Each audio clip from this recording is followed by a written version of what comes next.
Good evening বন্ধুরা। আজকে আমি আবার চলে এসেছি। তোমরা কেমন আছো? নিশ্চয়ই খুব ভালো আছো। আজকে আমি কথা বলবো। আমি ভাবছিলাম জানো তো যে আমি প্রায়ই এই ফোকাসড হওয়া নিয়ে কথা বলছি। তো তোমরা তো এই নিয়ে কিছু বলছো না আমাকে। যে কটা বা কমেন্ট এসছে সেখানে কোনো জানবার কিছু নেই, যদিও কোয়েশ্চেন নেই। তো যাই হোক, যদি কেউ শোনো, যদি কারুর এরকম মনে হয় যে ফোকাস হওয়ার কথা তো বলা হয়, কিন্তু ফোকাসড কি করে হব, বা ধরো কেউ বয়স্ক কেউ শুনছো, তার যদি মনে হয় যে কিভাবে করব ধ্যান বা জপ, কিভাবে করব সাধনা, কি করে করব, তো মানে কি করে করব মিন্স, তোমাদের আমি একবার বলেছিলাম যে একদম যে সব সময় ধ্যান মানে একদম বসে কোথাও একটা ঠাকুরের আসনে বসে একদম অনেকক্ষণ থাকা, সেটা যদি করতে পারো সেটা তো গুড। কিন্তু জেনারেলি কি হয় আমাদের, তো এখন মানে যেহেতু আমি একদম সাংসারিক জীবনের সঙ্গে মিলিয়ে কথা বলি, যেহেতু আমিও তো নিজের সংসারের মধ্যেই থাকি। সংসারের তো জানো বিভিন্ন রকম কাজ করতে হয়। প্লাস আমার তো জানোই তোমরা, গান আছে, লেখা আছে, নাচ আছে, এই আরও বই পড়া রয়েছে, অনেক কিছু কাজ রয়েছে, শেখানো শেখানো এইসব রয়েছে। তো বেশি কিছু বলা উচিত না এইসব নিয়ে, আমি সেই ইয়েতে বলছি না, বলছি কাজ আছে অনেক। তো এই কাজের মাঝেও ধরো তোমাদেরও এরকম অনেক কাজ আছে। সেই কাজের মাঝেও তুমি হয়তো দেখো যে আমার আমার তো সময়ই নেই, আমি কখন করব, আমি তো সকালে এইটুকু কাজ করে অফিস যাচ্ছি, অফিস থেকে এসে আর কোথায় সময়, কোনো রকমে একটু রেস্ট নিই, তারপরে খেয়ে দিয়ে ঘুমিয়ে পড়তে হয়। বা ধরো যারা অফিস যাচ্ছ না, তারা হয়তো ঘরেই রয়েছে, যারা বা অনলাইন যারা কাজ করছো, তাদেরও একটা অফিস রয়েছে, সেই অফিসের মাঝেও সময় পারছো না তোমরা। তখন তোমাদের মনে হতে পারে যে কি করে করব, মনে হতে পারে যে কি করে করব, সেই পন্থাটা আমি বলার চেষ্টা করছি যে কি করে, মানে জব ধ্যান যদি করতে চাও, ধ্যান যদি করতে চাও, ফোকাসড হওয়ার কথা যে বলা হয়, এটা শুধু আমি বলে না, অনেকেই বলেন ফোকাসড হলেই সব, আর এটাও ঠিক, কথাটা একদম সত্যি কথা। ফোকাসড হলেই সব হয়ে যাবে। ফোকাসড হওয়াটাই হচ্ছে খুব বড় ব্যাপার যে কোনো জিনিসে। তো প্রথম কথা দেখতে হবে তোমার মানে মাইন্ডকে মাইন্ডকে একটা জায়গায়, যে কোনো একটা জায়গায় নিয়ে আসতে হবে। তো সেই ক্ষেত্রে যদি তুমি ওইরকম বসে সময় না পাও, বসেই যে করতে হবে, আমি আগেও বলেছিলাম বসেই যে করতে হবে তা কিন্তু নয়, তুমি অন্যভাবেও করতে পারো। যেমন ধরো, দেখবে এই যে গ্রামে যারা একটু গ্রামের দিকে থাকে, বা ধরো এরকম যারা গ্রামের থেকে হয় না কাঠ কুটুরি কেটে নিয়ে আসে, তো দেখবে অনেক কাঠের বোঝা, বা ধরো আহ, কোনো ধান কেটেছে, সেই ধানের বোঝা তাদের মাথায় থাকে। তারা কিন্তু আসছে আমাদের মতো এরকম মেন রোড দিয়ে বা খুব বড় রাস্তা দিয়ে আসছে না, তারা আলপথে আসে। আলপথে, তার মাঠ থেকে ক্ষেত থেকে বাড়ি আসে, দেখবে আলপথ দিয়ে আসে। তো ও কি করে করতে পারছে, মাথায় অত ভারী বোঝা আর আসছে আলপথ দিয়ে। বা অনেকে দেখবে মাথায় করে বা জল ভরে কোথাও নিয়ে যাচ্ছে, কাঁখে একটা ইয়ে, মাথায় হাঁড়ি এরকম নিয়ে যাচ্ছে, আর তারা কিন্তু খুব তাদের কোনো কষ্ট মানে সেরকম কোনো দেখে মনে হয় না, তারা দিব্যি গল্প করতে করতে ওই কাজটা করে। তো তারা কি করে করছে না, ওইখানটায় তারা যাই গল্প করুক, যাই কিছু করুক, ওই যে জলটার প্রতি তাদের তারা ফোকাসড রয়েছে, যে জলটা যেন না পড়ে যায়। মন কিন্তু তাদের ওইখানে। তো তোমাকে সেরকম করে করতে হবে কি, তুমি দিনে যাই করো তাই করো, তোমাকে মন ঈশ্বরে রাখতে হবে। যে কোনো তোমার ইষ্ট দেবতা যদি থাকে তার প্রতি, যদি তুমি দীক্ষা নিয়ে থাকো সেই নাম, আর যদি তুমি নাই কিছু করে থাকো, এসব নাও করে, যেমন আমি কোনো দীক্ষা নিইনি, আমি দীক্ষা আমি নিয়েছিলাম, নিইনি বলবো না, দীক্ষা আমি একবার নিয়েছিলাম। তো কিন্তু তারপরে আমি খুব লজিকটা আমার কাছে খুব বড় হয়ে দাঁড়ায়, যেখানে আমি লজিক খুঁজে পাই না, সে আমি যতই দীক্ষা নিয়ে আর যাই হোক সেখানে আমি থাকতে পারি। আমি তোমাদের বলেইছিলাম, তো যেখানে আমি দীক্ষা নিয়েছিলাম সেই জায়গায় আমি কোনো লজিক মানে পরবর্তী ক্ষেত্রে প্রথম তো নিয়েছিলাম যে ভেবেছিলাম যে তারা যে বলে যে মানুষের পাশে দাঁড়া, যারা খুব অবস্থা, কোনো মানুষের যদি অবস্থা খারাপ হয় সেই সংস্থা সবসময় পাশে দাঁড়ায়, অর্থ দিয়ে হলেও পাশে দাঁড়ায়, ইত্যাদি ইত্যাদি। তো আমি এটা শুনে তখন যখন আমি দীক্ষা নিয়েছিলাম তখন আমার অবস্থা খুবই খারাপ ছিল।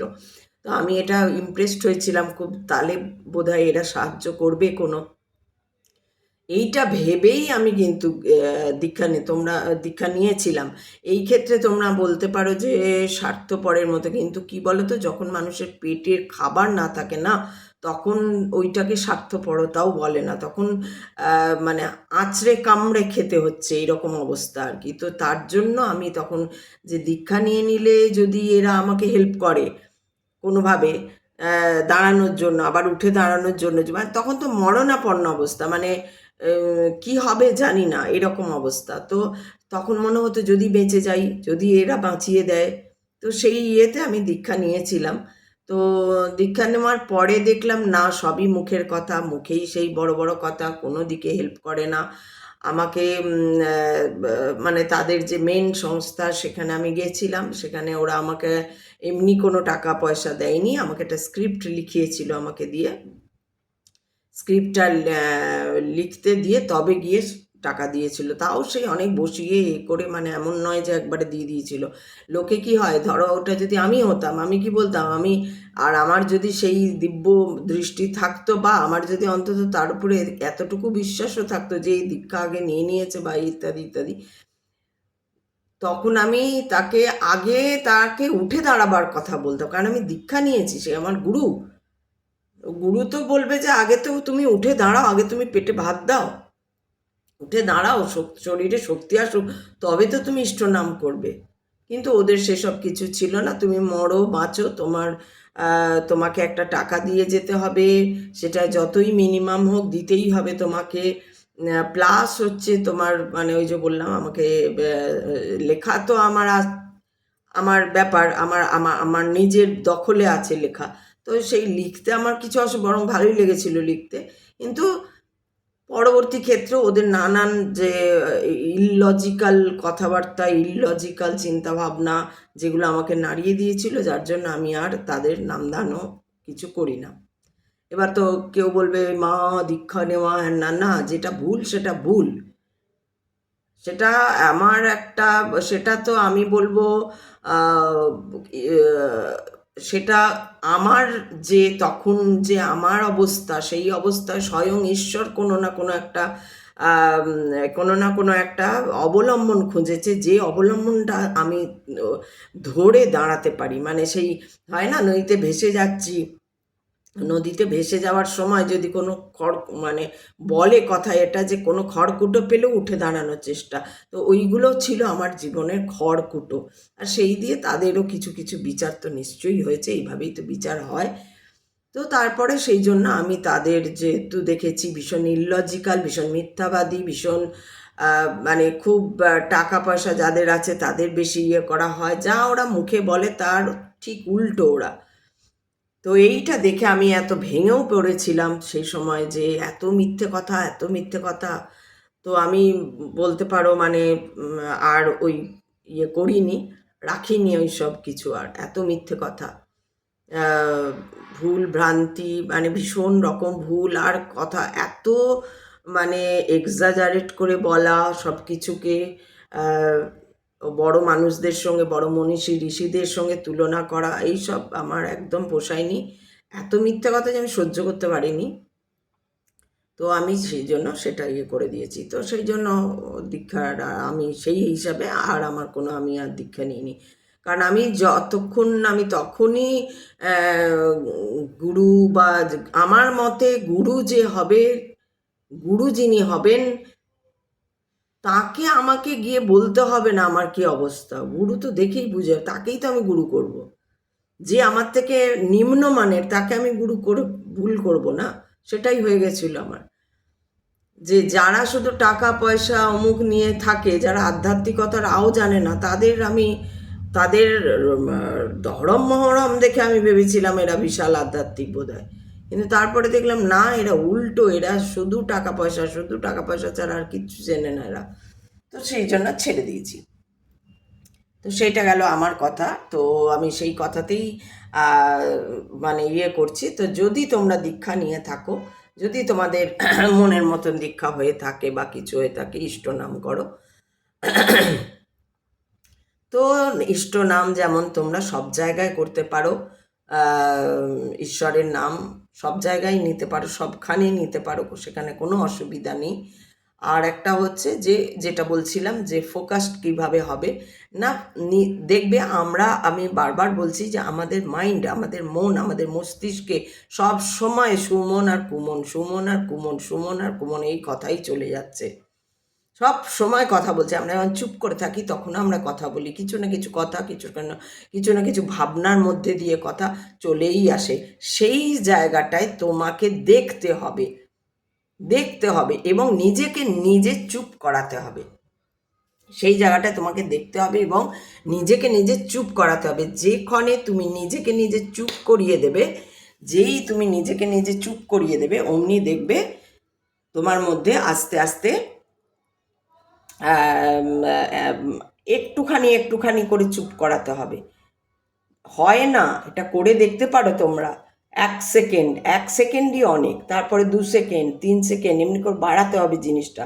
1 সেকেন্ড যদি পেরে যাও, তারপরে তুমি 3 সেকেন্ডে চলে যাবে। দেখি তো 3 সেকেন্ড আমি চুপ করে থাকি। চুপ মিন্স মুখে চুপ না, চুপ মিন্স তোমার একদম মস্তিষ্কে কোনো বা চোখের সামনে কোনো ছবি ভাসবে না, সেই নিয়ে কোনো কথা আসবে না, এই রকম চুপ করতে। এটা কিন্তু 1 সেকেন্ড করাই অনেক কঠিন। আমাদের সাধারণ যারা আমরা মানুষ, তাদের জন্য অনেক কঠিন। তো সেই জন্য তোমরা ওটা করে দেখতে পারো এইভাবে। 1 সেকেন্ড প্রথমে একদম চুপ মিন্স চুপ, সাইলেন্ট, সম্পূর্ণভাবে। তোমার মস্তিষ্কে কোনো ছবি আসবে না, মাথায় চোখের সামনে কোনো ছবি ভেসে উঠবে না, এবং সেই ছবি নিয়ে কোনো ভাবনাও তোমার মধ্যে আসবে না। এইটা তোমাকে দেখতে হবে। এবার কখনো 1 সেকেন্ড, কখনো 3 সেকেন্ড, কখনো 5 সেকেন্ড, ধীরে ধীরে ধীরে ধীরে এটাকে 60 সেকেন্ড, 30 সেকেন্ডে নিয়ে এসে তারপরে ওটাকে 1 মিনিট, 2 মিনিট, তারপরে তো অনেক ব্যাপার। যদি তুমি মনে করো প্রত্যেক দিন 1 ঘন্টা করতে পারো ওরকম, তাহলে তো তোমাকে আর কিছু বলারই না, তুমি বলতে শুরু করবে সব, আর কিছু বলার নেই। তখন তুমি আস্তে আস্তে বলতে শুরু করবে। তো জিনিসটা হচ্ছে এরকম, 1 ঘন্টা ওরকম একদম সাইলেন্ট থাকা, একদম মস্তিষ্ক, ব্রেন, মানে সব কিছু যেমন ঘুমিয়ে পড়লে হয় সেই রকম হয়ে যেতে হবে জাগ্রত অবস্থায়। সেইটাই হবে মাথা খালি করে দেওয়া। এবং তখন এবার এইটা হলো ফোকাসড। এটা করার পরে তুমি পড়তে বসো, এটা করার পরে তুমি যেখানে খুশি যাও, বা তুমি অফিসে বসে আছো করো, বা তুমি ট্রেনে কোনো রকমে দাঁড়ানোর জায়গা পেয়েছো, এরকমভাবে থাকো। তোমার একটা জিনিস থাকবে যে তুমি তো জেনে গেছো যে আমি 3টে স্টেশন পর বা 4টে স্টেশন পর নামবো না। তো ওই কিছুক্ষণ তুমি থাকো যে আমি 3 সেকেন্ড একদম চুপ থাকবো। নিশ্চয়ই 3 সেকেন্ডে তোমার 3টে স্টেশন পেরিয়ে এসে যাবে না। ওইভাবে চুপ থাকার করো, কোনো কিছু চারপাশে যা হয়ে যাচ্ছে শুনো না। এইটা ছাড়া আরেকটা জিনিস তোমরা ট্রাই করতে পারো, যেটা হচ্ছে যখন তোমরা শুনবে, মাঝে মাঝে একটু চুপ করে দেখবে কটা শব্দ একসঙ্গে তুমি শুনতে পাচ্ছ। দূরে কোথাও বাড়ি তৈরি হচ্ছে, তার আওয়াজ পাচ্ছ, কেউ কুয়োর জল তুলছে সেই আওয়াজটা পাচ্ছ, পাখি ডাকছে, কাক ডাকছে, স্পেসিফিক কোন পাখি ডাকছে, কাক না টিয়া না শালিক না অন্য কোনো পাখি ডাকছে, তার সঙ্গে কুকুরের ডাক বা অন্য কেউ কথা বলছে, কত দূরে কথা, এইগুলো করতে করতে প্রথমে দেখবে তুমি কতগুলো সাউন্ড একসঙ্গে শুনতে পাচ্ছ, এরকম বাইরের সাউন্ড। তারপরে সেগুলোকে কমিয়ে কমিয়ে আনা, যে এরপর কতটা শুনতে পাচ্ছ। এটাকে প্র্যাকটিসে আনতে হবে। প্র্যাকটিসে আনতে দেখবে আস্তে আস্তে এটা হয়ে যাবে। এটাই হচ্ছে ফোকাসড হওয়া। কারণ আমরা সংসারে থাকি, তো আমাদের কাছে ওই রকমভাবে বসে করাটা খুব কঠিন, সময়ের একটা ব্যাপার তো থাকেই, প্লাস অনেক কঠিন। সেই জন্য আমাদের জন্য সুবিধাটা হচ্ছে এইভাবে স্টার্ট করা, এবং তার মধ্যে হচ্ছে যে কাজটা আমি করছি, আমি কিছু লিখছি তো মন দিয়ে লিখবো, আমি রান্না করছি তো মন দিয়ে রান্না করবো, আমি ঘর গোছাচ্ছি তো মন দিয়ে ঘর গোছাবো, মনটা ওইখানে, ওই ধ্যানটা ওইখানে দিয়ে দেবো।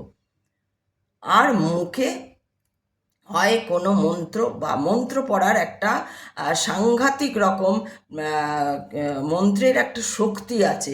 কারণ এই যে তোমার জীব, এই যে তোমার উচ্চারণ, গলার স্বরের সঙ্গে ওই যে জীবের যে উচ্চারণ, সেই এবং সেইটা নিজেরটা নিজে কানে শুনছো এবং ব্রেনে যাচ্ছে, আর তখন দেখবে জোরে মন্ত্র পড়লে অন্য আর সব চিন্তাগুলো সরে যায়।